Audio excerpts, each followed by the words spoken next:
Hits in Surabaya. This is www.bradiosby.com. Selamat sore semuanya. Selamat sore, balik lagi bersama saya Siska dan rekan saya Farah. Kita dari Biksa.id. Regulation needs your consideration. Apa kabar nih Farah? Apa kabar nih Siska? Gak kerasa ya kita seminggu gitu ya. Iya loh. Kabar baru nih buat Dulur DW. Kita mau kain pengumuman tuh. Kabar baru buat Dulur DW dan sahabat Biksa. Mulai bulan depan ya Biksa bakal intens. Intens apa sih? Setiap minggu Bakal hari hari Kamis jam 4 sampai jam 5. menemani Dulur Dewi dan sahabat Buddha. Iya. Sahabat Buddha kan sahabat Buddha. Soalnya kita orang muda gitu.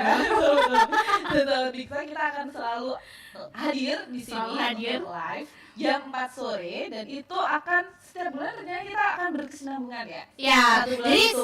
setiap satu bulan itu kita bakal punya tema. Doain ya, semoga kita bisa mengusahakannya dengan lancar. Amin.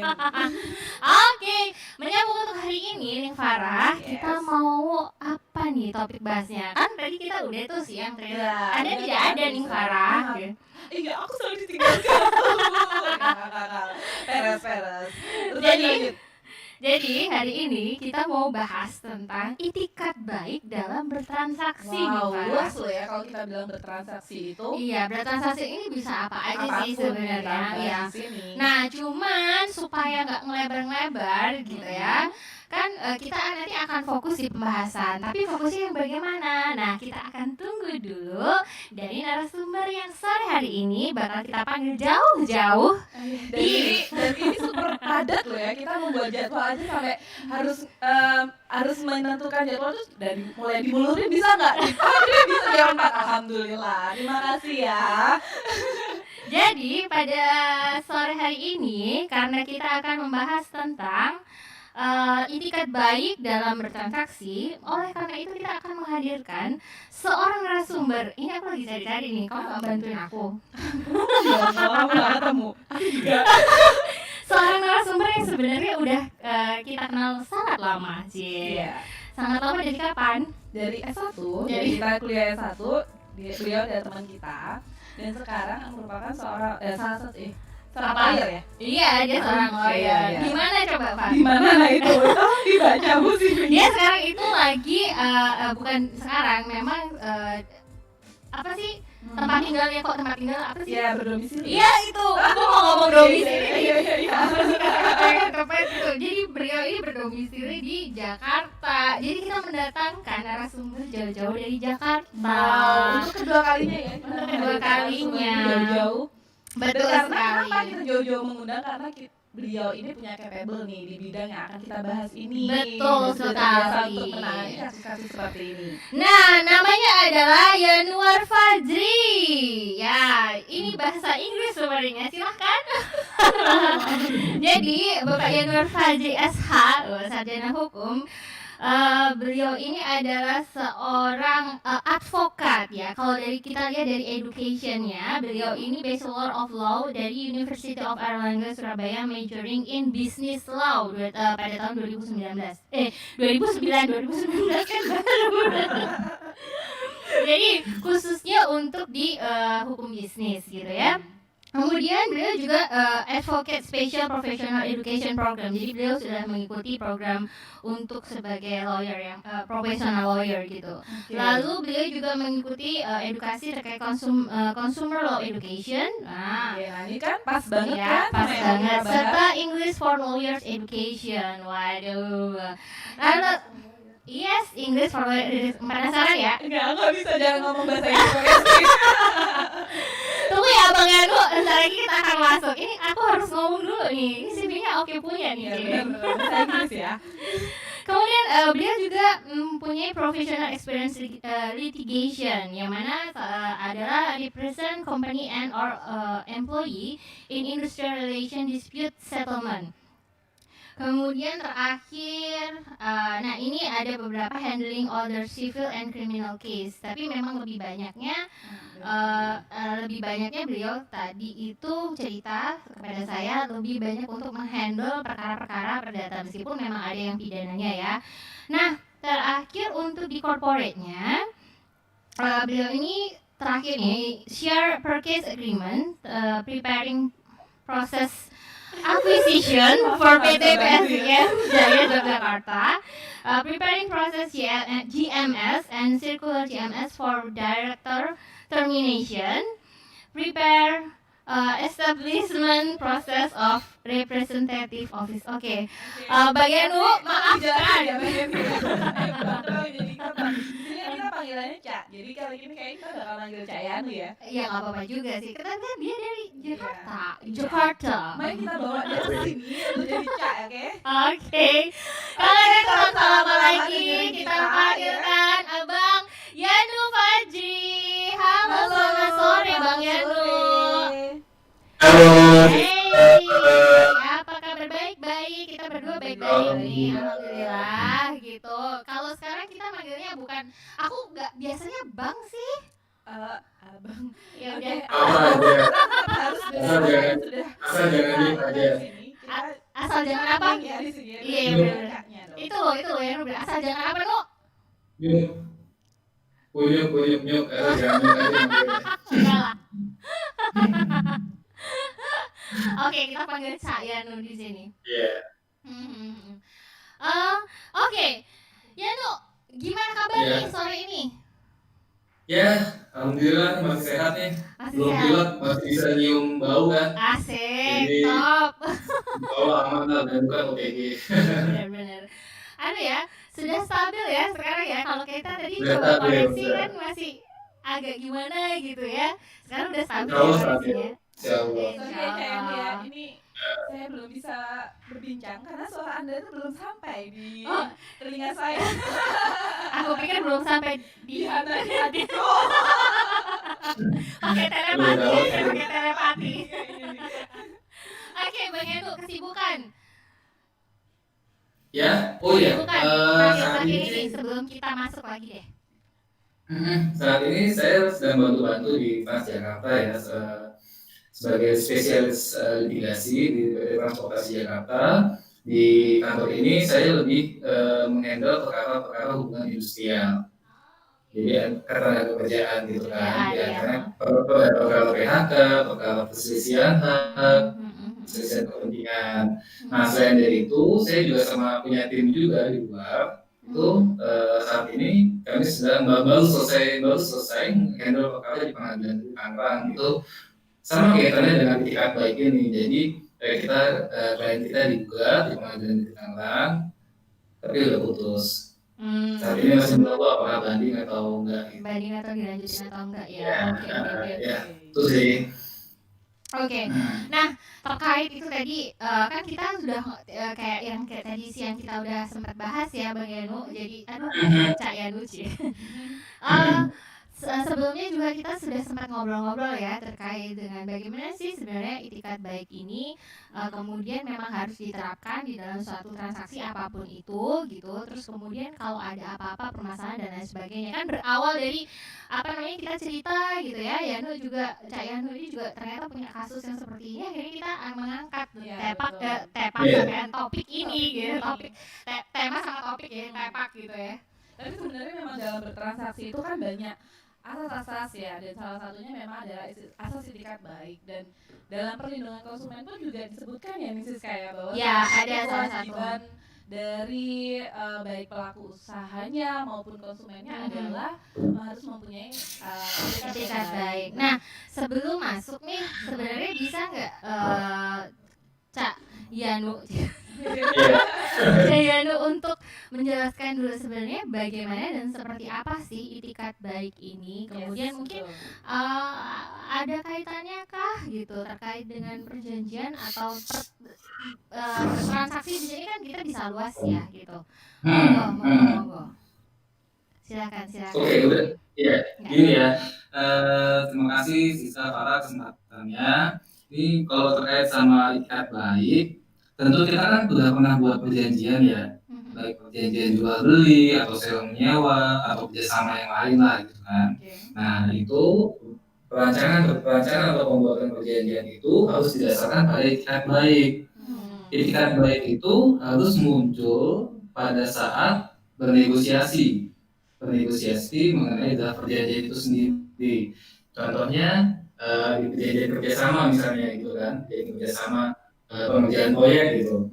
Nah, nanti para pihak itu sama-sama tuh bahas perjanjiannya, dijembrengin gitu perjanjiannya kan, baik itu nanti di share pakai InFocus atau di share screen kalau kita Zoom meeting gitu kan. Nah, itu masing-masing klausul itu harus dibahas. Jadi itu salah satu bentuk itikat baik. Misalnya yang pertama mengenai komparisi perjanjian.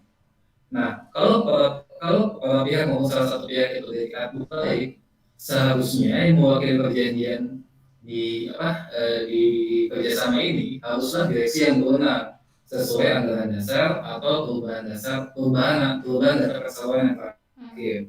Kalau ada perubahan, kalau bukan direksi siapa? Mungkin manajer gitu kan, atau karyawan lain yang berwenang yang diberi kuasa oleh direksi.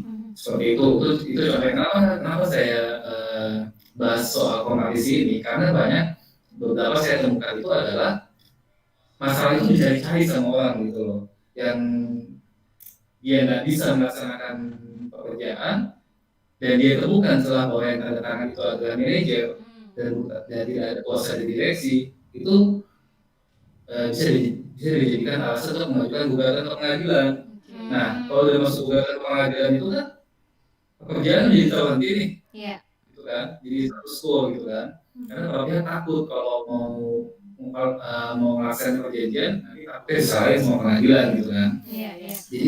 Jadi tujuannya memang untuk buying time gitu. Memang itu tidak bisa dicegah gitu kan, tapi kalau bisa kita upayakan dari awal, dari para pihak itu sendiri mencantumkan siapa pihak-pihak siapa yang berwenang. Nah, contohnya lagi mengenai ruang lingkup perjanjian dan jangka waktu penyelesaian pekerjaan lah misalnya. Nah, itu harus dijelaskan tuh. Ini pekerjaan ini sampai kapan sih? Berapa lama gitu kan? Berapa tahun, berapa bulan, dan kalau sudah selesai, apakah dituangkan dalam BHST, berita acara serah terima pekerjaan, atau berita acara pemeriksaan pekerjaan gitu kan? Itu harus jelas di perjanjian itu gitu loh. Ini pun juga bisa dijadikan alasan bagi salah satu pihak. Ini ada contoh kasus ya. Jadi klien kami itu pernah dia memberikan pekerjaan untuk proyek yang ada di Papua.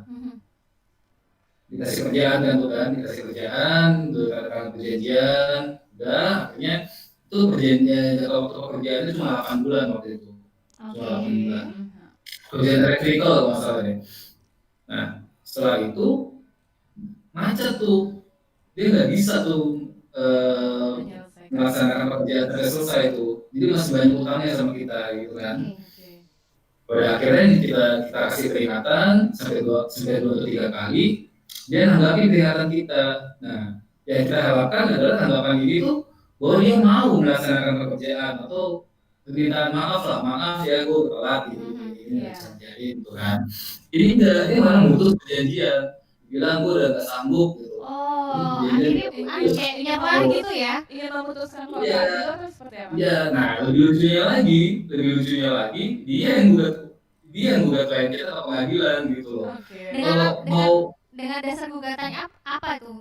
perbuatan melanggar hukum, Oke. PMH. Nah, Ya, ya. kalau mau dipikir apa, kalau mau sadar diri kan gitu kan, Mhm. loh, gue ini ngasih kerjaan ke lo gitu loh, lu yang ngutang kenapa jadi gue yang digugat kan kasarnya Iya gitu benar. kan. Iya, iya. Nah, Itu ini udah kayak berkali-kali kayak gitu.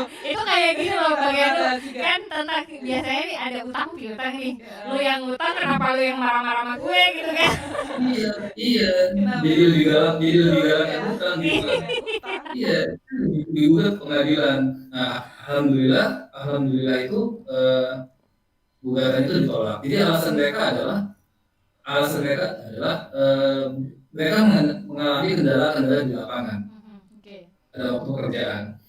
Tapi hal itu tidak pernah disampaikan pada kami gitu loh. Padahal di perjanjian itu diatur bahwa kalau kamu mengalami kendala, Iya. ya sampaikanlah ke kita. Toh perjanjian bisa diadendum, kita bisa perpanjang jangka waktu perjanjian, kita bisa mengubah ruang lingkupnya seperti apa, gitu kan. Ini enggak, dia alasannya itu di perjanjian dia pakai alasan seperti ini. Karena di perjanjian ini tidak diatur sebagai adendum, tidak diatur mengenai adendum, jadi kita nggak bisa mengajukan adendum. Ya nggak gitu juga. Adendum itu kalau dia mau mengajukan adendum di KPI ya sampaikan ke kita lu mau mengajukan adendum gitu loh. Betul. Ini enggak, ini malah diberikan gugatan ke pengadilan. Nah, alhamdulillah itu ditolak sama pengadilan negeri Tangerang. Itu alhamdulillah banget sih. Tapi majelisnya sampai bingung gitu loh, mau pemeriksaan saksi. Itu kan pemeriksaan saksi bukti kan. Nah, majelisnya bingung. Dia ngomong kalau ya menggugat. Kebetulan orang Jawa juga, ini serius aku nggak lebih-lebihin ya. Mas, saya sama kamu ini bingung ya gitu. Awakmu yang dikasih kerjaan sama si tergugat. Kok awakmu sih malah gugat itu loh, Kak? Ini mesti kebalik ini Bu, udah kacau Kak. Ini seperti itu. Nah, alhamdulillah ditolak sama pengadilan. Oke. Setelah itu selain dari itu yang kerjasama ya. Jadi IKP itu perlu gitu kan. Iya. Kalau memang ada kendala disampaikan ke kita. Betul. Kan masih ada jalan tadi belum gitu. Nah, sebelum kita datang ke perjanjian juga negosiasi itu penting, maka harus dibahas baik mungkin klausul itu. Harus dibahas baik mungkin. Nah, itu yang contoh perjanjian kerjasama. Wow. Bagaimana? Memang penting banget ya akhirnya Bang Yoni ya untuk adanya sebuah itikat baik dalam sebuah kontrak yang diceritakan tadi kan padahal sudah bermula Terkait dengan perjanjian terkait ya. dengan perjanjian. Apa yang dibuat tadi kan memang didasari pada sebuah itikat baik, dua-duanya punya itikat baik nih, tapi di tengah itu aja masih aja ada perilaku yang tidak beritikat baik gitu ya. Memang dan itu akhirnya menjadikan pentingnya sebuah itikat baik Iya. dan sebuah Karena apa? Karena itikat baik itu ada itu di dalam hati. Iya. Sifatnya itu udah tinggi. Udah ngomongin hati berat nih. Iya, itu sifat batiniah gitu loh, sifatnya batiniah. Jadi kita nggak bisa nggak secara kasat mata, secara zahir itu kita nggak bisa. Yang kita bisa kasat mata ya pelaksanaannya gitu kan. Sama pada waktu negosiasi. Pada saat Nah itu negosiasi. kalau perjanjian kerjasama ya. Iya. Contoh juga di perjanjian jual beli misalnya. Perjanjian jual beli. Saya ambil di perjanjian jual beli tanah lah. Oke. Yang offline dulu lah. Jual beli tanah. Nah, bagaimana pembeli itu bisa dikatakan itikat baik dalam membeli suatu sebidang tanah, ya kan? Kalau kita mengacu pada SEMA nomor 7 tahun 2012, surat edaran Mahkamah Agung nomor 7 tahun 2012, itu pembeli yang dikatakan itikat baik adalah pembeli yang dia tidak mengetahui bahwa yang penjualnya itu nggak berhak. Oke. Dan dia baru tahu setelah di kemudian hari setelah transaksi. Terus dia baru tahu gitu ya? Baru tahu kan penjualnya sesuai juga gitu kan, penjualnya ternyata ngaco gitu kan. Nah itu termasuk dalam golongan pembeli itikat baik yang harus dilindungi oleh hukum. Dan si penjual hanya dapat mengajukan gugatan ganti rugi kepada penjual yang tidak berhak. Misalnya contoh, Siska beli tanah sama si Farah, Oke. ya kan? Nah Farah akhirnya jual lagi ke aku misalnya. Iya. Baru diketahui nih ternyata si Siska ini nggak benar nih, ya kan? Wah, dari tadi Siska kan nggak tuh benar. gitu Siska nggak bener. Yang benar Oh iya, kembali. bercanda. Jangan dimasukin hati. Siska nggak benar nih, ya kan? Nah, ya. Terus Ya itu juga enggak, ya kan, nah, si Farah tuh hanya bisa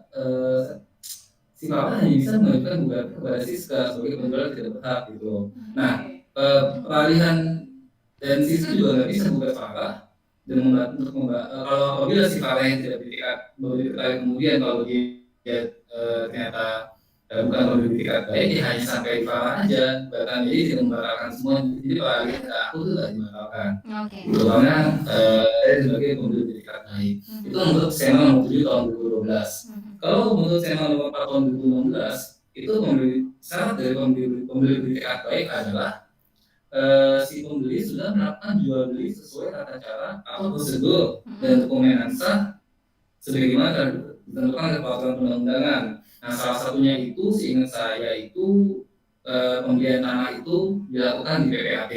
Dilakukan di PPAT. Nah, itu disilat tuh di SEMA nomor 7 tahun 2016. Dan melakukan kehati-hatian yang berkaitan dengan tanah. Kehati-hatiannya seperti apa? Kita ngecek ke BPN, baik itu kita ngasih kuasa ke notaris atau kita datang sendiri ke BPN gitu kan, ngecek tanah apakah itu tidak dalam keadaan sita, tidak dalam status jaminan atau tanggungan, verifikasi dulu lah terhadap tanah itu, dan harus bersertifikat di BPN.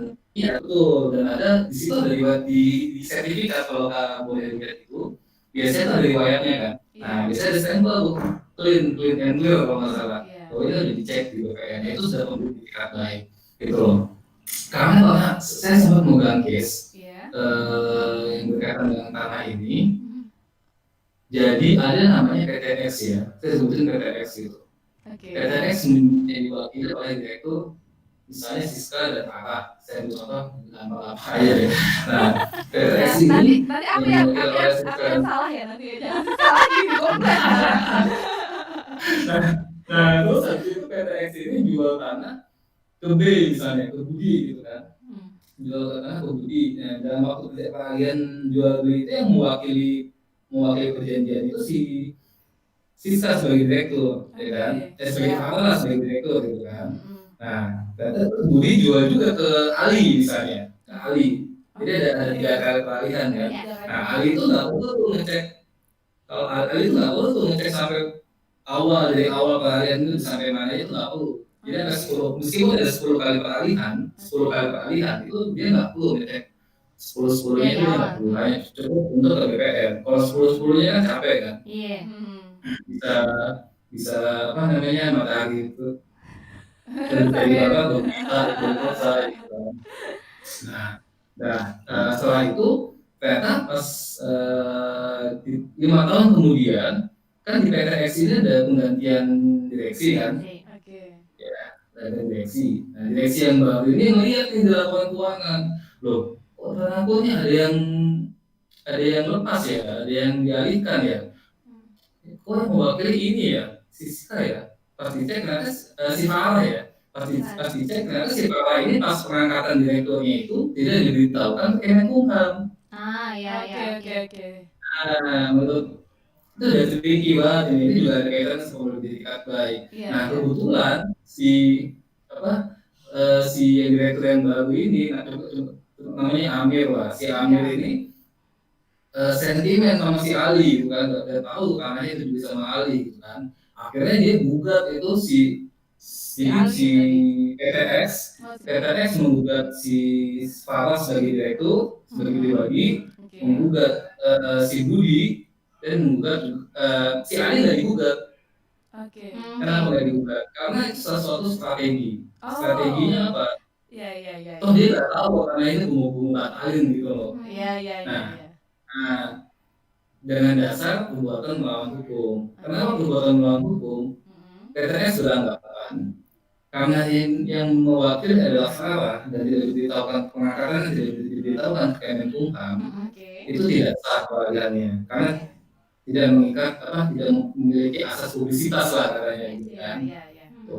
Nah, alhamdulillahnya si Ali ini tahu nih dia Oke. mengajukan gugatan intervensi ke pengadilan bahwa karena ini mau dibatalin. Hmm. Itu ya, dia menggunakan dari itikat baik loh. Gue nggak tahu kok masalah kalian berdua ini. Gue udah cek ke pengadilan, gue udah cek ke BPN. Ya, ya, Ya kan nggak ada dalam keadaan sita, ya kan nggak ada dalam keadaan tanggungan. Ya harusnya kalian berdua selesaikan gitu ya, nggak usah bawa aku gitu kan. Iya, iya. Nah, tapi ya inilah ya yang saya sangat sesalkan itu majelis hakim itu belum peka masalah pemberian baik ini. Meskipun udah ada SEMA loh, SEMA itu kan ditujukan ke hakim kan. Hakim harusnya baca gitu bahwa pemberian baik itu tujuan itu. Ini nggak dibatalkan semuanya. Oke. Ya, Iya, ya, iya, ya. iya. Jadi kalau itu punya tanah, dia nggak punya tanah gitu. Iya, Iya. Kalau mau dia adil, harusnya PTX ini hanya menggugat Farah. Iya, benar. Karena tidak publisitas tadi ya tidak dilaporkan di Kementerian Kelihatan Hukum. gitu. Apakah itu mengikat secara perdata apa enggak gitu kan? Benar. Karena ada beberapa ahli yang bilang, ahli kami waktu di pengadilan itu bahwa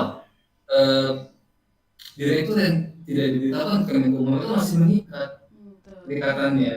Karena itu kan hanya kita mau ngecek doang kan ke Kemenkumham administrasi aja kan, siapa sih ini yang mewakili kan? Bener nggak sih mas ini gitu kan? Itu kalau contoh jual beli offline. Nah kalau jual beli online, itikat baik itu juga perlu ya, karena penjual itu kan harus lebih jelas, melakukan dagangannya, nggak ada cacat tersembunyi gitu kan. Prinsip dan lain sebagainya diatur dalam undang-undang konsumen. Kalau juga konsumen bayar kalau udah terima jangan lupa pembayarannya gitu kan, jangan telat pembayarannya juga harus tahu dan harus tahu apa juga yang dibeli sama dijual beli online ini. Itu juga salah satu dari itikat baik. Kalau panjang ya. Jadi memang apa? Dengerinnya khusyuk banget ya. Iya. Iya dong, aku harus dengerin suaranya Yanu yang merdu ini. Gitu ya. Jangan sampai putus tuh. Jangan cerita dari awal sampai Tapi akhir. memang yang disampaikan itu memang apa ya, sangat memang terjadi gitu loh. Jadi itu menjadi sebuah pelajaran penting buat kita karena itu sudah banyak yang case-nya tuh yang seperti sudah Cak Yanu disampaikan, dan itu akhirnya kayak kita jadi harus mawas diri bagaimana ketika kita mempelajari ya, misal case tadi yang contohnya itu ketika jual beli PT dan gimana si Ali tadi yang ternyata akhirnya beritikat baik itu pun ternyata harus dibatalkan. Akhirnya ada petanah. Ternyata nggak ada petanah juga. Itu menjadi sebuah pentingnya kita para pelaku usaha untuk atau para apa saja yang itu bertransaksi penting untuk mengetahui bagaimana sebuah intinya melek hukum itulah dari Sisko. Pentingnya kita tuh jadi ngerti hukum sejak dini yang seperti kita harapkan dalam bisa ini kan adalah supaya masyarakat itu menjadi melek hukum lebih dini.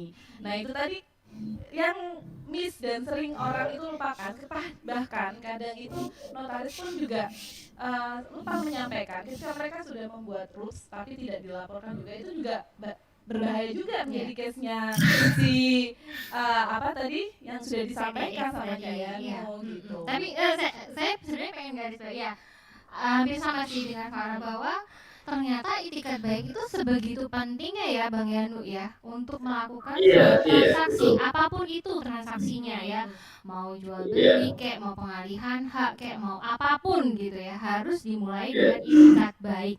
Nah padahal ya itu tadi Bang Yanu kan juga sudah menyampaikan ternyata itikat baik ini juga kita nggak bisa mengukurnya gitu karena karena kasat mata kan, kita dari hati kita nggak bisa ngelihat itu gitu ya, kita hanya bisa merasakan. Nah terkait itu sebenarnya tolak ukurnya selain SEMA yang tadi sudah disebutkan oleh Cak Yanu, ada nggak sih bahwa ya kita ini mau kasih tahu dulu ya untuk dulur dewe dan sahabat Biksa bahwa dalam bertransaksi terutama dalam suatu kontrak itu kan ada suatu asas ya, asas yang diterapkan di dalam kontrak tersebut. Salah satunya adalah asas itikat baik. Nah, ini tolak ukurnya itu seperti apa sih Bang Yanu supaya itikat baik ini juga kemudian tidak disalahartikan dan disalahgunakan di kemudian hari sehingga menimbulkan masalah-masalah yang saya pikir itu tricky sekali ya pada akhirnya ya. Kalau tadi ngelihat kasus-kasusnya seperti itu.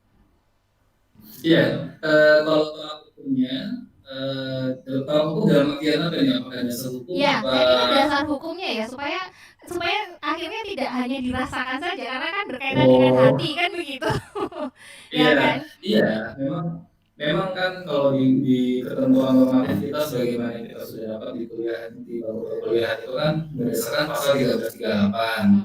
ya kan, ayat 3 KUH Perdata bahwa perjanjian itu harus didasari dengan itikat baik. Nah, sebelumnya itu kan ada tuh syarat-syarat perjanjian, ada sepakat, ada cakap, objek tertentu, kausa yang halal. Kalau sepakat dan cakap ini dilanggar bisa dapat dibatalkan, dan kalau objek tertentu dan kausa yang halal ini bisa mengakibatkan batal demi hukum. Nah, bagaimana kita menjaga itikat baik itu?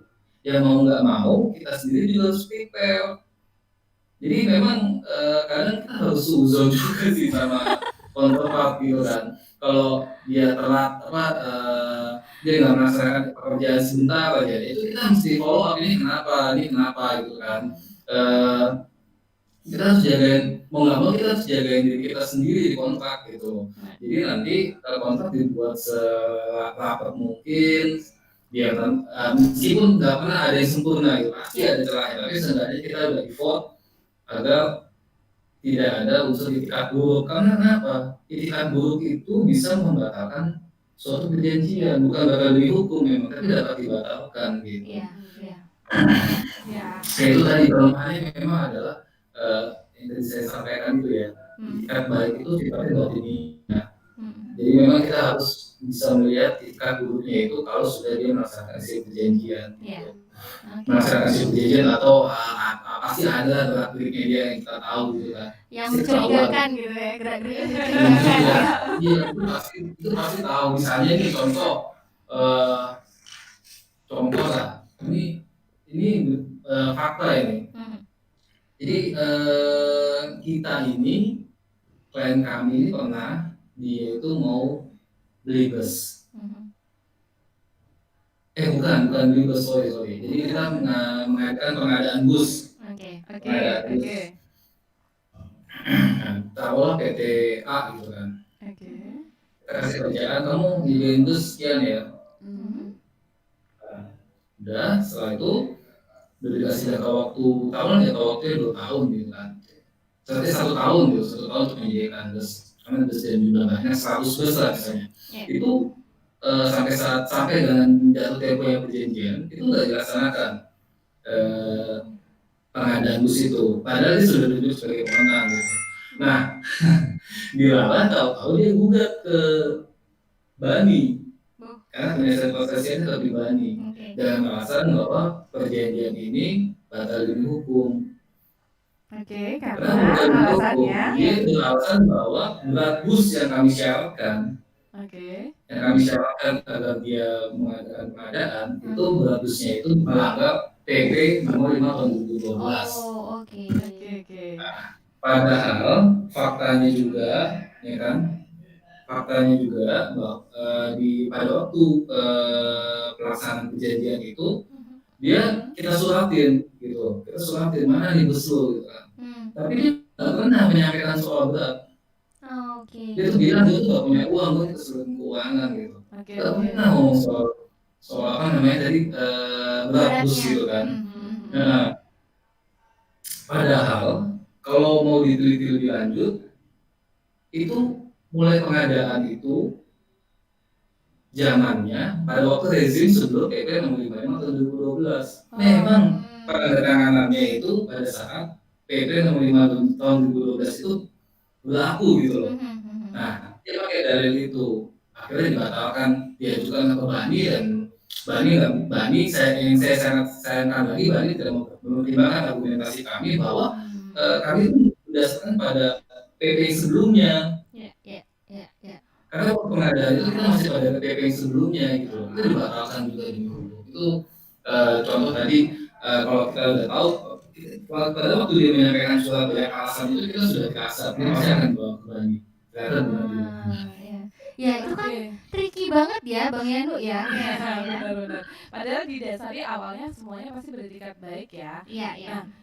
Nah, akhirnya yang tadi ada pertanyaan ya. Nah, ini mau nyapa dulu aja. Ini ada yang ada Adi Brahma Abim. Terus kemudian ada Sandi Octavia dan Bikwe Huta Barat. Manis juga ya, Cie. Bikwe, stay tune gak nih? Nonton gak nih? Tanya dong. Aduh, apa namanya? Out lagi. Ayo, yang tanya-tanya dong gitu. Ayo kalian tanya-tanya, boleh nih mumpung nih. Jadi WNI nih di sini. Nah, ini ada Akbar nih. Ada Akbar nanya. Saya nanya dong, kalau kita tahu teman kita jahat atau tidak beritikat baik, bolehkah menjadi dasar pembatalan transaksi atau perikatan yang sudah terjadi? Bisa, tapi bisa buktikan nggak? Karena dasar dari hukum perdata itu kalau nggak salah itu ya, dasar gugatannya adalah pembuktian ya. Iya, hampir semua kan pembuktian kan, pidana kan juga pembuktian. Nah, bisa diajukan pembatalan kontrak gitu. Bisa, tapi ternyata kita bisa buktikan nggak bahwa si kawan ini, si counterpart ini memang tidak beretikat baik gitu, ini beretikat buruk. Nah, itu kita harus buktikan dulu.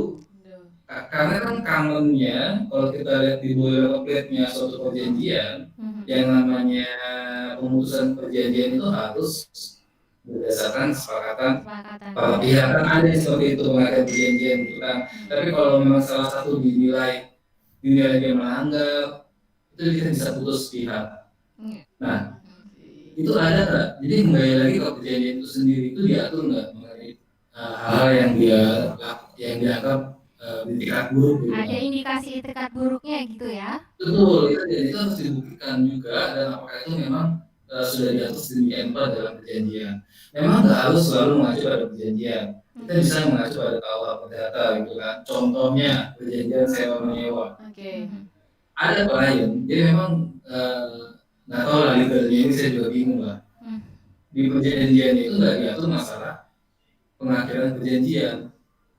Kalau dia nggak bayar sewa gitu loh. Jadi cuma diatur bahwa kalau lu nggak bayar sewa, gue nggak akan kepanjang gitu. Nah, dan juga tidak diatur mengenai penyimpangan pasal 1266 KUH perdata. Kalian datang ke kami konsultasi, ya kan? Ini gimana case-nya? Case-nya adalah kita nggak mengatur soal pengakhiran perjanjian kalau dewan prestasi dengan bayar. Dan kita juga tidak mengimbangi pasal 1266. Kita mengacu pada KUH perdata. Kalau nggak salah itu ada KUH perdata, kalau dia tidak melaksanakan kewajiban, kita bisa putus. Kan enggak, ya enak banget gitu, dia enak banget kalau gitu dia nyawa aja terus itu nggak usah bayar kan? Iya benar. Iya, sampai seumur hidup gitu kan? Iya. Jadi nggak harus selalu melulu lihat di situ, jadi jangan lupakan juga ininya apa namanya? KUH perdatanya gitu. Normatifnya juga, karena kan meskipun tidak dicantumkan dalam perjanjian, ketentuan normatif itu masih mengikuti. Termasuk unsur-unsur lain ya, misalnya kayak ada ya itu tadi harus bisa membuktikan misalnya memang ada penipuan atau ada pemaksaan atau ada yang lainnya, itu juga bisa menjadi salah satu dasar pembuktian juga ya. Misal karena ada case yang pernah saya tahu itu bagaimana ketika melakukan sebuah transaksi adanya istilahnya kayak susu itu lah, apa sih bahasa Indonesia? Diburu-buru, terlalu diburu-buru, kemudian sikut akhirnya membuat si penjual itu terpepet dan akhirnya dia mau nggak mau kayak mengikuti gitu loh apa yang menjadi kesepakatan itu sebenarnya, karena dia itu udah nggak bisa mikir, kemudian dia menandatangani itu di luar dari istilahnya dia waktu itu ya karena ada waktu yang mendesak, saat itu harus juga termasuk itu juga termasuk bisa dijadikan pembuktian untuk tidak melakukan sebuah itikat baik, bukan ya? Halo, Kak? Ya. Gimana? Sorry, agak putus tadi. misal tadi posisinya kayak tadi ada klien, bukan klien sih, Hmm. ada seseorang ingin melakukan sebuah transaksi, kemudian karena pihak pembelinya ini melakukan sebuah desakan atau memburu-buru gitu ya, memberikan kesan jadi terburu-buru, membuat si penjual ini kayak terpojokkan, jadi kayak mau nggak mau dengan berat hati itu akhirnya harus menandatangani. Nah misal nih misal nih di tengah waktu ada permasalahan, apakah itu juga bisa menjadikan dasar untuk tidak melakukan sebuah itikat baik? Enggak, itu sih basi ya kalau dia bilang. Oke. Lu sih gua lu sih bubuin, kan lu gak sempat mikir ya, nggak bisa ngomong gitu. Harus Oke. punya standing yang tegas pada waktu awal perjanjian. Ini sama case-nya waktu saya lawan ada kosmetik lah. Nah, Alasannya seperti itu dari saya yang Papa bilang loh, waktu itu nggak gini kok maksudku kok gitu kan. Iya. Maksudku nggak kayak gini gitu kan. Benar. Oh, dari dulu kemana aja, lo waktu negosiasi itu gimana gitu. Iya. Itu kalau pertanyaannya bisa nggak diajukan pengadilan? Bisa. Tapi apakah dikabulkan sama hakim? Itu agak susah karena itu basi banget ya. Lu udah tanda tangan perjanjian, terus lu udah paraf misalnya gitu loh. Terus udah paraf misalnya itu basi banget sih. Itu memang itu juga salah satu tricky juga itu. Dia udah nyerah gitu kan, udah nggak bisa ini cari-cari celah kan. Bahwa gue dulu pernah begini ini gitu kan. Mana nih yang tadi ngatur dalam perjanjian nih diajukan gugatan pengadilan. Oke, karena ya itu mungkin ya salah satu kita kan semua orang dianggap mengerti hukum itu juga ya. Jadi ketika dia tanda tangan udah dianggap dianggap ngerti tahu apa yang dianggap ada dalam perjanjian itu gitu. Iya, jadi apa lanjut. namanya? Ya itu tadi kalau kita bilang benar-benar tricky banget gitu. Ya, sebenarnya ketika bahas ini tuh saya agak ngeblank ya, maksudnya bukan ngeblank terkait aduh ternyata itikat baik itu untuk menentukan itu sebuah itikat baik atau tidak, selain memang harus selain harus ketika kita sedang bertransaksi itu sesuai dengan peraturan yang sudah ditentukan, misalnya ketika jual beli atau apa itu harus memenuhi undang-undang yang sudah mengatur. Ternyata tidak cukup itu juga, dan itu ketika kita tidak paham akan peraturan-peraturan lain ya, itu juga akan merugikan kita gitu ya. Dan itu bisa jadi ya tricky tadi yang sudah disampaikan bahwa memang akhirnya itikat gini, melakukan sesuatu dengan itikat baik saja itu bisa jadi masalah, apalagi kalau sudah dari awal sudah tidak beritikat baik. Iya, benar sekali. Dan tadi sudah dibilangin dulu. Tadi juga Bang Yanu kan juga udah bilang tuh kalau sebisa mungkin supaya mengurangi adanya itikat tidak baiknya itu harus benar-benar pada saat melakukan transaksi atau paling tidak perjanjian kan gitu, kesepakatan. Paling tidak dituliskan secara detail gitu ya Bang Yanu ya. Jadi dari apanya, kapan melaksanakannya, tadi ya. Jadi sehingga intinya meskipun itu itikat baik, tetapi setidaknya bisa dituangkan dalam bentuk yang lain gitu ya, misalkan terkait dengan waktu, terus kemudian kalau misalkan ada kesusahan itu untuk kemudian saling dikomunikasikan, itu pun kan sebenarnya bisa diatur juga ya di dalam suatu kesepakatan atau perjanjian gitu, sehingga nggak ada lagi kayak yang tadi nyerah soalnya nggak bisa atau apa kayak gitu kan ya Bang Yanu gitu. Jadi kalau misalkan terkait dengan kendala kayak gitu, tahu tentang kontrak itu penting ya. Aku mau promo juga nih ternyata nih. Soalnya Bang Yanu dia sukanya promo gitu. Biasa kita kan wanita promo. Iya, karena kita kan mengadain kuliah asik nih tentang drafting, jadi penting kan.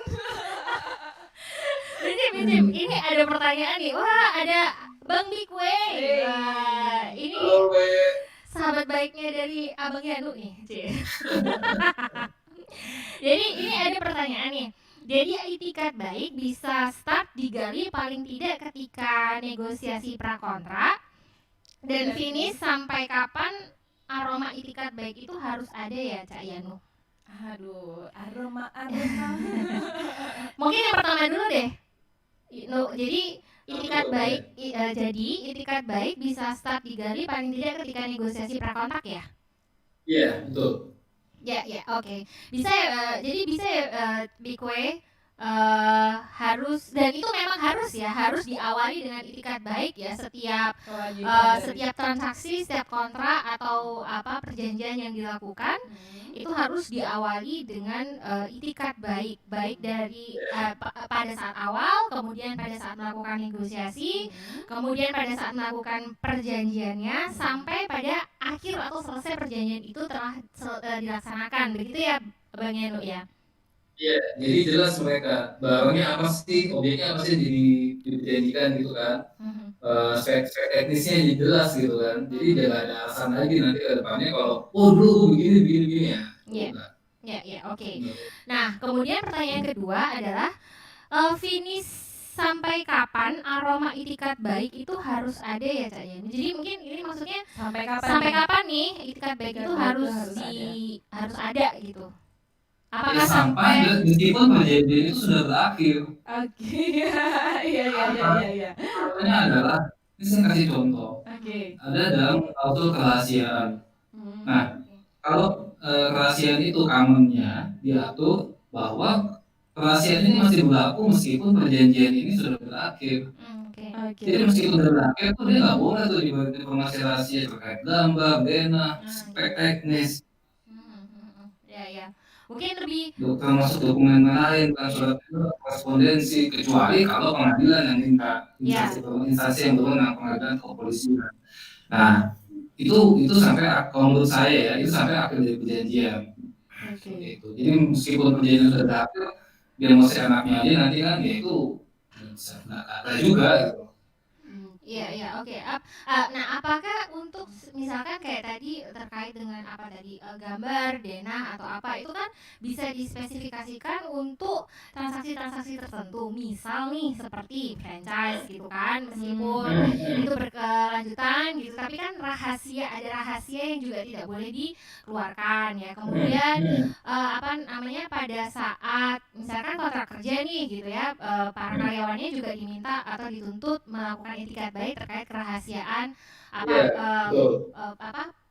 proses produksinya dan lain sebagainya. Nah, apakah di transaksi tertentu seperti itu atau di semua transaksi memang akhirnya harus dibawa sampai kapanpun meskipun itu sudah selesai dilaksanakan? Maksudnya apakah memang harus disampaikan di intinya apakah hanya terkait dengan transaksi seperti yang tadi saya bilang, terkait dengan franchise, atau bisa terkait dengan semua transaksi, misalkan jual beli nih gitu. Apakah itikat baik itu harus tetap dilaksanakan meskipun jual beli ini udah selesai dilakukan kayak gitu loh? Iya, gini, sebenarnya tergantung case by case ya. Kalau jual beli rumah misalnya, haji udah selesai, penyerahan udah, ya kan? Sertifikat udah sama saya, kita sudah bayar lunas. Nah, di mana developer kan harusnya punya tanggung jawab moral untuk menggaranti bangunan itu gitu. Baru dipakai 2 bulan jebol plafonnya. Nah itu masih dalam tanggung jawab developer. Makanya jadi konsumen itu juga harus kritis. Kita sebenarnya bisa developer itu garansi gitu loh, minta garansi. Gimana nih garansi pekerjaan? Kalau rumah gue jebol, plafonnya gimana? Lu masih mau perbaiki nggak? Jadi garansi pekerjaan selama 1 tahun lah. Jangan dijual gitu aja udah pas tanggung jawab dia pulang kampung, ya itu nggak benar juga gitu. Plafon jebol, bila dihubungi susah gitu kan, bila dihubungi ngomongnya sakit demam gitu. Bila plafon jebol ngomongnya sakit demam, nggak ada apa-apa deh, saya katakan nggak benar juga gitu. Pokoknya setiap ada yang kerusakan sakit gitu. Iya, itu sebenarnya tergantung case by case. Kalau yang tadi Siska bilang masalah gambar itu kan pernah dikaitkan sama haki kan? Iya, benar. Ya kan? Kalau memang pihak yang satunya nggak keberatan ya nggak masalah. Gitu. Tapi sebaiknya itu diatur dalam perjanjian. Apakah nanti dia mau pakai gambarnya dia, mau pakai gambar salah satu pihak, izin dulu. Kalau nggak izin itu kan ya nggak mudah. Kalau nggak ketahuan ya nggak masalah. Tapi kalau ketahuan kan bahaya ya. Iya, tapi jangan sampai dilakuin lah. Ya, jadi jadi terkait dengan berakhirnya suatu itikat baik ini memang sekali lagi ya Bang Endo ya, harus dilakukan atau dilaksanakan meskipun perjanjian atau kontrak atau transaksi itu juga telah selesai dilaksanakan, tetapi memang harus lihat kasus per kasusnya gitu ya, bagaimana itu. Kalau misalkan kayak jual beli makanan aja, kayak misalkan di minimarket gitu kan nggak terlalu ini banget ya, pokoknya asal itu udah selesai. Tapi kalau misalkan jual belinya terkait tanah nih, oh ternyata itu memang harus masih ada kesinambungannya begitu ya, meskipun AJB-nya atau jual belinya udah selesai dilaksanakan gitu. Nah ini udah ngomongin tentang itikat baik, bagaimana prosesnya. Lanjut nih, misal kalau seandainya ya hobinya nanya Bang Yanu dari tadi tuh nanya mulu sama aku, udah nanya aja Bang Yanu ntar. Misal nih ya, yang tadi udah aku sempat bahas sih, sempat tanya juga, tapi ini tadi belum sempat kejawab semuanya. Tapi misal nih terkait dengan yang sudah disampaikan tadi adalah ada cakap juga kan, salah satu syarat perjanjian. Nah misal nih si A umurnya 20 tahun lah, kita anggap itu, yang si B umurnya 19 tahun. Dimana kita mengenal BW itu di sini untuk kecakapan itu kan usianya kalau nggak salah 21 tahun kan. 21 tahun ya itu. Tapi atau sudah menikah atau kawin. Nah, ketika mereka ini duanya saat melakukan transaksi dengan itikat baik, tapi ada pihak ketiga yang menyatakan bahwa perjanjian ini tidak bisa dilakukan karena mereka masih belum cacat hukum. Itu salah satu pihaknya itu belum cacat hukum. Nah, apakah itu juga mempengaruhi untuk unsur kecakapannya? Ini aku lebih fokus di unsur kecakapannya, walaupun itu sama-sama itikat baik. Atau salah satu pihak melakukan sebuah prestasi kayak seperti itu. Itu ya, itu memang kan sampai sekarang kan masih perdebatan ya. Ya. Terkait dengan kecakapan ya, usia kecakapan gitu. Kalau di KUH Perdata itu kan dia 21 tahun atau sudah kawin. Ya kan? Ada juga putusan Mahkamah Agung itu juga pernah ada mengeluarkan jurisprudensi itu nomor 477 kalau nggak salah. Nomor 477 tanggal 13 Oktober tahun 1976. Itu usia dewasa itu 18 tahun atau sudah menikah. Dan itu didukung juga sama undang-undang perkawinan. Pasal 50 ayat 1 gitu kan. UJN juga UJN ya, undang-undang jabatan notaris, terus ada juga undang-undang perlindungan anak gitu. Kan? Iya.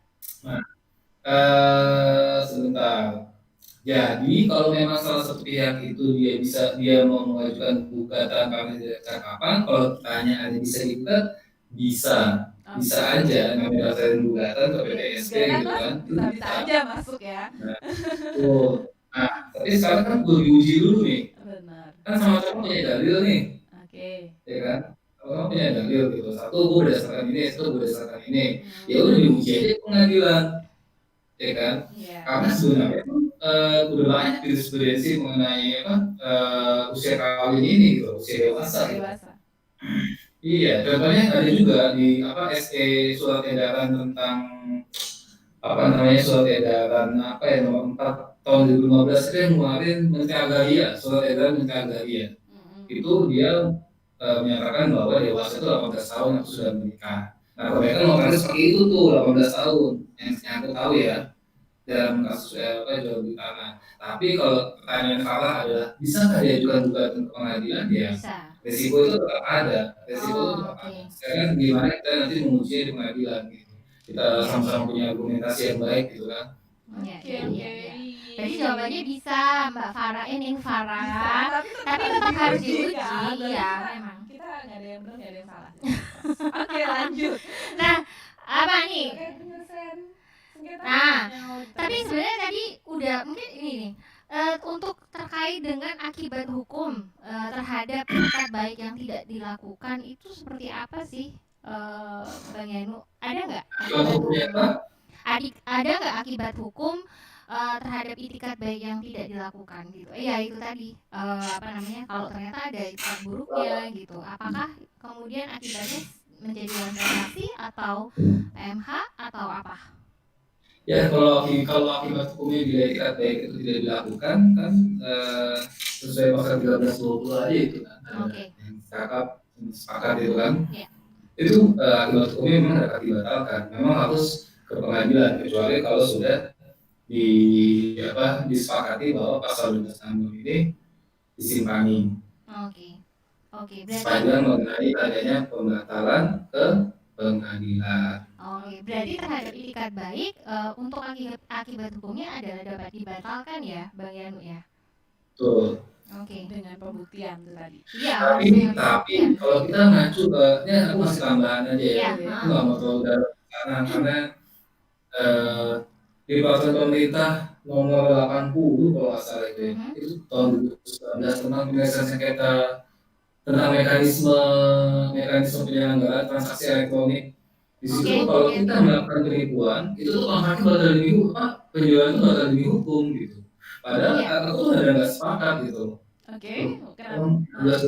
Ya nggak sepakat ya kenapa? Karena kalau kita lanjut ke pasal 1320 kan ya udah jelas ya kalau dapat dibatalkan gitu kan bakal demi hukum. Bakal demi hukum itu kan ya kembali ke keadaan semula gitu. Kalau itu ini penipuan. Gitu. Oke. Ya. Ini pandangan dari Abang Yanu ya. Kan kita nggak mau kita untuk hanya sekedar informasi saja. Oke. Tapi memang bahwa kemudian akibat hukum dari suatu itikat tidak baik itu adalah dapat dibatalkan. Gitu ya Bang Yanu. Pembuktian. Nah, terus apa nih? Aku masih ada banyak nih pertanyaan-pertanyaannya kalau dari Ning Farah sebenarnya banyak yang mau dipertanyakan. Cuman ini tadi kan sempat ngomongin dari beberapa penyelesaian sengketa yang sudah disampaikan ya, ada lewat Bani, ada lewat juga ada. Tapi sebenarnya saat kita mengetahui bahwa itu ada sesuatu yang ada unsur bahwa itu adalah tidak memenuhi unsur itikat baik itu tadi, kemana nih langkah yang paling tepat kita lakukan ketika kita akan melakukan itu, apakah melalui jalur litigasi atau non litigasi dulu nih ya? Nah, itu kayaknya non litigasi ya. Ya, gini, kalau ini kan ada beberapa cara ya. Kalau kita lihat di Undang-Undang Perlindungan Konsumen, pelaku usaha sama konsumen itu punya dua cara, litigasi sama non litigasi. Kalau litigasinya itu ke pengadilan, ya. Kalau non litigasinya itu lewat DPSK. Oke. Nah itu kalau yang konsumen ya. Dari perlindungan konsumen itu. Terus setelah itu tergantung dari kita lihatnya di perjanjiannya, apakah sudah diperjanjikan penyelesaian perselisihan, apakah di pengadilan negeri atau di Bani, ya kan? Itu juga kita mesti ngaji juga. Jadi kalau nanya bisa diselesaikan di mana? Pertama tergantung perjanjian itu diatur di mana. Oke. Gitu kan. Kedua kalau nggak diatur kita bisa melihat ke pengaturan konsumen. Itu bisa di pengadilan, bisa di BPSK. Nanti lagi yang BPSK bisa ke pengadilan juga nanti kan prosesnya. Seperti itu. Atau di Bani itu dan juga di perjanjian itu jelas nih, Bani itu Bani mana? Bani Mampang atau Bani sebenarnya Bani mana ya? Pokoknya ada dua maksudnya. Apa adanya atau ini saya nggak tahu, tapi yang harus jelas tuh Bani itu Bani yang mana. Terus tahu sih Bani Mampang kan dipakai. Oke. Siap. Nah, berarti apa tadi? Tapi penyelesaiannya apa? Jadi sebenarnya penyelesaiannya bisa baik non litigasi maupun litigasi ya Bang Yanu. Cuman kalau dari Bang Yanu sendiri menyarankannya sebenarnya prefernya itu kemana sih kalau dilihat itu sebenarnya terkait dengan akibat hukumnya itu kan adalah dapat dibatalkan di luar dari sudah diatur dalam perjanjian ya. Ketika itu memang sudah tidak diatur dalam sebuah perjanjian. Nah, prefernya itu kita kemana dulu nih? Enak bukan enak sih, lebih baik pakai jalur dimusyawarahkan dulu. Ya, itu pasti. Dimusyawarahkan pasti ya. Tapi setelah itu apakah larinya ke litigasi atau litigasi dulu? Kalau untuk sarannya Bang Yanu. Kalau saya prefer kalau litigasi dulu. Karena litigasi dulu. Yang musyawarah dulu deh, habis itu baru ke BPSK. Itu kalau yang untuk perlindungan konsumen ya. Kalau misalkan bukan terkait dengan perlindungan konsumen, apakah bisa mengambil langkah misalkan negosiasi nih, atau mau mediasi, atau langsung ke Bani? Kalau di BPSK itu kan ada pilihannya. Bisa mediasi, bisa konsiliasi, atau arbitrase sih saya tuh. Oke. Kalau di Bali itu harus perjanjian sih sekarang, nggak bisa kita ujuk-ujuk langsung di Bali. Kita penyelesaian perselisihan di Bali harus diikat dengan perjanjian. Oke. Siap begitu ya. Jelas. Dong. Yang wajahnya bertanya dirimu loh, bukan aku. Enggak, aku masih mencoba mencerna. Oke. Oh iya. Oh ya, oke. Jadi kalau di Bali itu mau nggak kita mesti Harus diatur ada di tertulisnya perjanjiannya. ya. Iya, bahwa itu memang Diatur. kalau dia sepakat diselesaikan di Bali. Dan itu juga Diatur di diatur awal. di penyelesaian sengketa itu memang harus ditulis kalau memang mau di Bali, begitu kan ya, Bang Heru ya. Oke. Das. Terus dari Ning Farah nih mau nanya apa? Nah, mungkin ini ya terkait dengan perlindungan konsumen gitu ya. Jadi sebenarnya yang mana sih mau aku lihat tuh? Oh ini, yang ini. Nah, apakah kemudian kalau tadi sih sebenarnya kalau saya lihat memang kalau kita udah dengerin Bang Yanu memang ada sih korelasinya antara itikat baik dengan perlindungan konsumen. Nah, cuman kita pengen tahu lagi nih sejauh apa sih korelasi itikat baik itu dengan perlindungan konsumen ya terkait dengan kewajiban baik dari konsumen dan pelaku usaha gitu Bang Yanu mungkin. Tadi seperti contohnya Bang Yanu itu yang misalkan yang online tuh gitu ya kan setiap pelaku usaha tuh kan mau pelaku usaha mau dari konsumen itu memang harus sama-sama beritikat baik. Nah, dilihat dari sudut pandang perlindungan konsumen terutama di kewajibannya itu gimana sih Bang Yanu? Iya, ini kalau di pelaku kalau mau nggak mau kan kalau kita ngomong kewajiban ini kan kita harus normatif ya. Ya kan harus normatif. Apa sih kewajiban pelaku usaha itu? Kalau kita baca di undang-undang konsumen kan yang tadi saya sebutkan bahwa apa namanya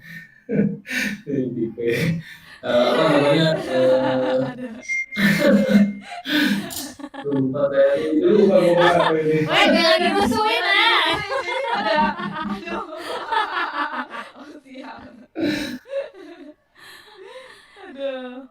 Aduh. Gimana Bang Heru? Oke. Mau nggak mau kan kita harus normatif kan. Kita lihat di kewajiban pelaku usaha itu seperti apa. Ya memberikan informasi yang jelas atas produk yang dijual, memberikan barang tepat waktu, nggak cara tersembunyi gitu kan. Dan cara tersembunyi, jadi sedetail-detailnya lah informasi itu kan. Itu juga salah satu itikat baik.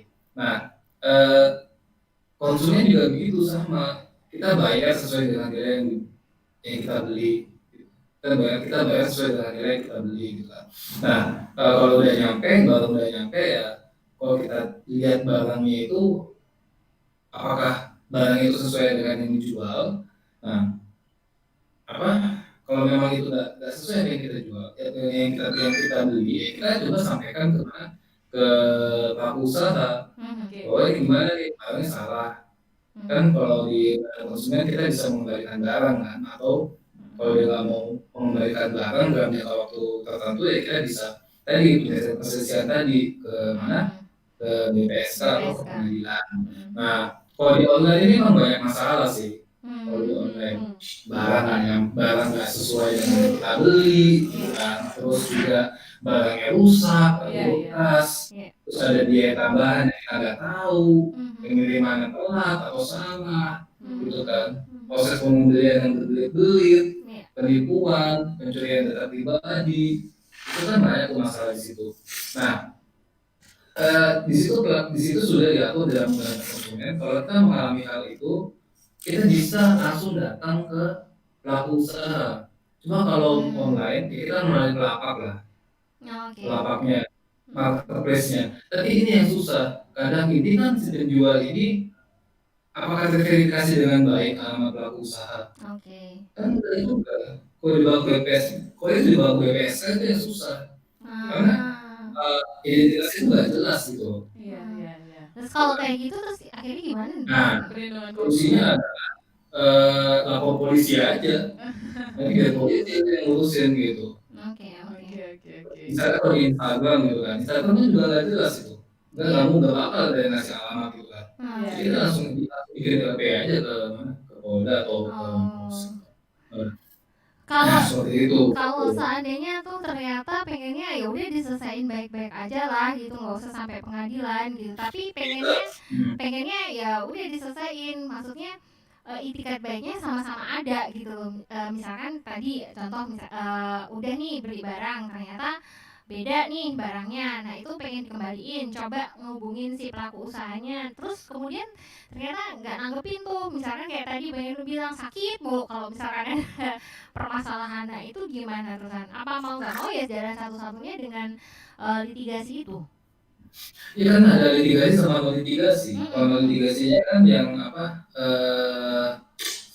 BPSK itu kan. Iya, heeh, heeh. Iya, iya, iya. Nah, kalau BPSK kan tadi sudah dibilang nggak Hmm. harus ada alamat lengkapnya nih. Nah, terkait dengan misalkan Nah, kalau nggak ini ada, sebentar. Oke. Jadi mau nggak mau kan dia datang ke marketplace, ya kan? mm-mm. Dan marketplace ini juga harus punya helpdesk untuk itu, yang Mm, menangani orang konsumen. mm-mm. Datang ke marketplace ini gimana nih case-nya, Mm-mm. ya kan? Mm-mm. Sekarang kembali ke konsumen. Kalau nggak ada ganti rugi, pengembalian juga nggak ada, kembali ke konsumennya lagi mau diiklasin aja atau Iya, gimana? iya, iya, Oke, iya, oke, iya. oke. Kayak saya tuh pernah. Nggak usah curhat, nggak usah curhat. Nggak curhat. Ini Akhirnya waktunya juga udah mulai. enggak curhat, cuma ngomong aja. Akhirnya saya mengikhlaskan kan males rame ya gitu, aku juga nggak kenal dia di mana gitu, alah barang cuma segitu, dia cuma segitu Ntar ya dibawa gitu. ke polisi juga habisnya juga Ya banyak habisnya kan. juga banyak gitu loh, daripada ya udahlah ikhlasin aja gitu. Apa? Ayo nggak berani komentar. Awas lah. Gimana? Terakhir nih, ini udah ternyata udah jam 5 lebih. Tidak Iya, lebih.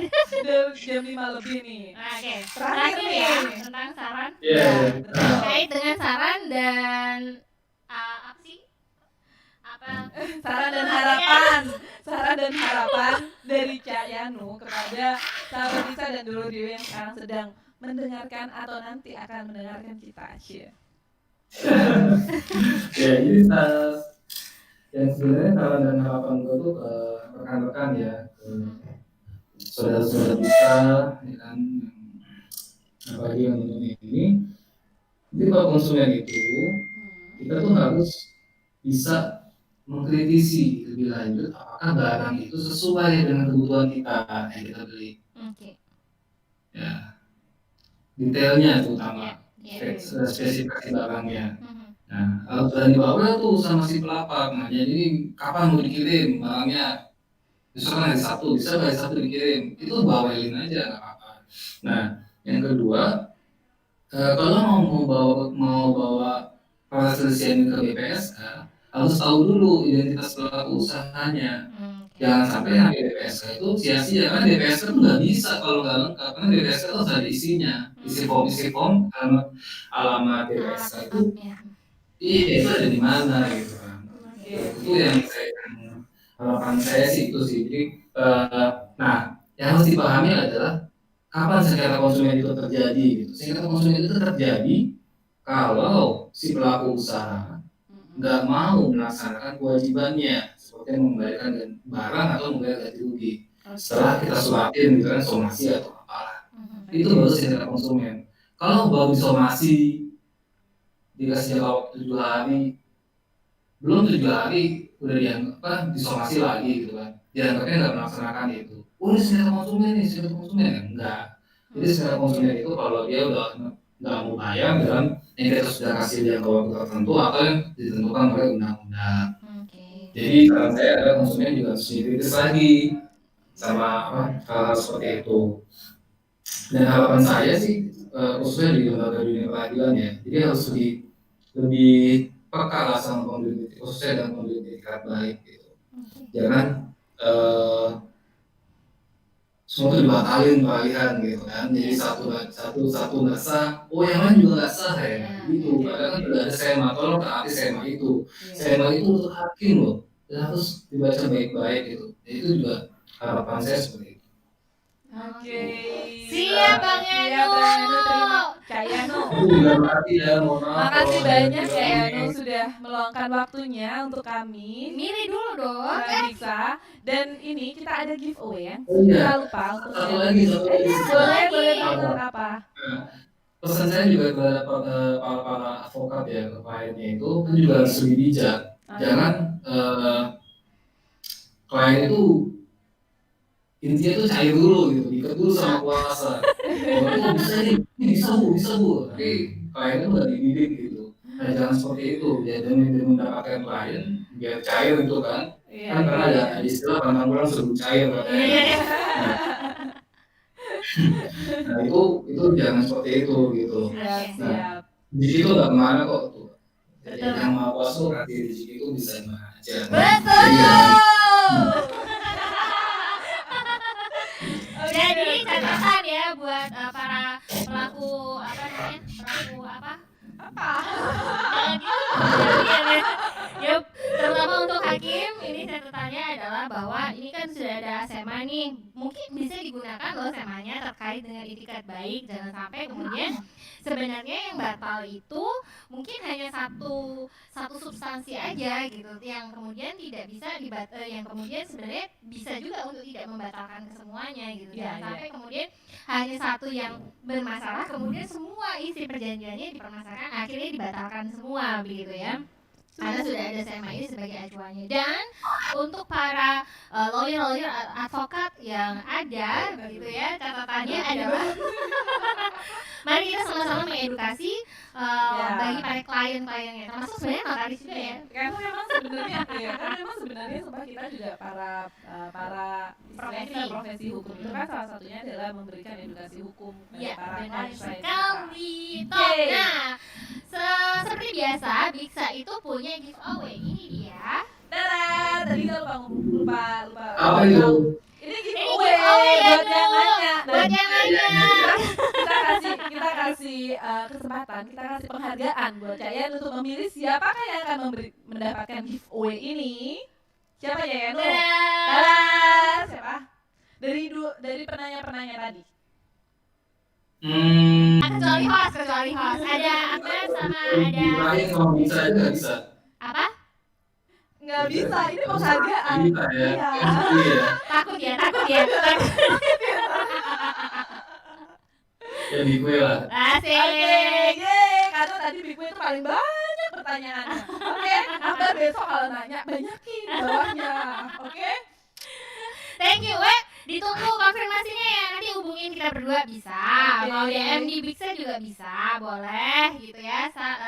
Sambil silaturahmi lah itu sampai NW gitu ya. Betul, dan jangan lupa insya Allah bulan depan kita sudah mulai setiap minggu ada di Wiring Radio. Dan aku lagi mikir mau gini. Satu lagi terkait sorry ya, kita mau ini dulu sih.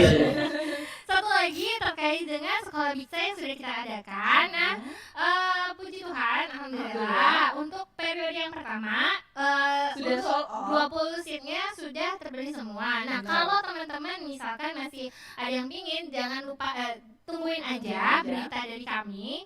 Karena di periode 2 di bulan November kita tetap akan ada terkait dengan sekolah Biksa kelas virtual, perjanjian atau kontrak. Atau kalau mau terus supaya nggak takut kehabisan lagi bisa langsung hubungi kita juga kalau ingin tahu info-infonya ya. Bisa kemana? DM di biksa.id atau sahabat Biksa.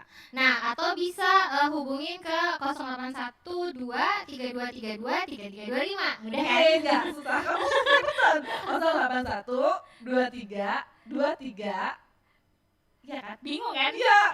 Jangan cepet-cepet. 081232323325. Oke. Sekali lagi terakhir untuk Abang Yanu, terima kasih banyak untuk waktunya Yanu. Sorry kalau misalkan kita ada overtime atau ada salah-salah kata, ada keterlambatan sinyal mungkin gitu ya. sehingga komunikasinya masih kurang lancar sedikit tadi. Tapi anyway, thank you banget untuk waktu dan ilmunya dan untuk Iya. sharingnya pada sore Kita hari dapat ini. banyak wawasan baru hari ini. Ya, semoga nanti kita bisa mengundang dirimu lagi ya, Dok. Insya Allah lanjut lagi ya. Insya Allah. Yang pasti ini berdasarkan sebatas apa yang ilmu yang gue miliki ya. Oh, pasti dong. Nggak mungkin terus nanti aku minta, "Nu, tolong dong urusin ini lagunya ini kayak gimana." Iya. Beda lagi. Oke deh. Oke. Sampai jumpa semuanya, dulur dewe dan sahabat Biksa. Jangan lupa tetap pantengin Biksa di We Radio Sub live streaming YouTube di Kamis depan setiap jam 4 sampai jam 5 sore. Jangan lupa juga untuk subscribe kita ya. Ya, di subscribe-nya We Radio Sub. Ya, Subscribe kan? subscribe bener Ya. subscribe. Kalau follow-nya di biksa.id dan We Radio. Radio Sub _ Oke, thank you semuanya. Terima kasih Abang Yanu, terima kasih sahabat Biksa dan dulur dewe. Sampai jumpa minggu depan. Dah.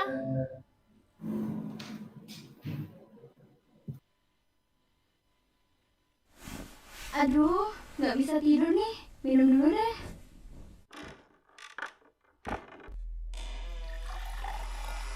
Kok merinding ya?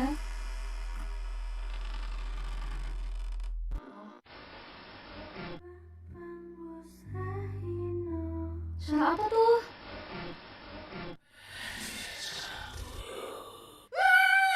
Kaget ya? Ih, kakak nih bikin kaget aja. Lagi ngapain sih? Ih, masa kamu nggak tahu?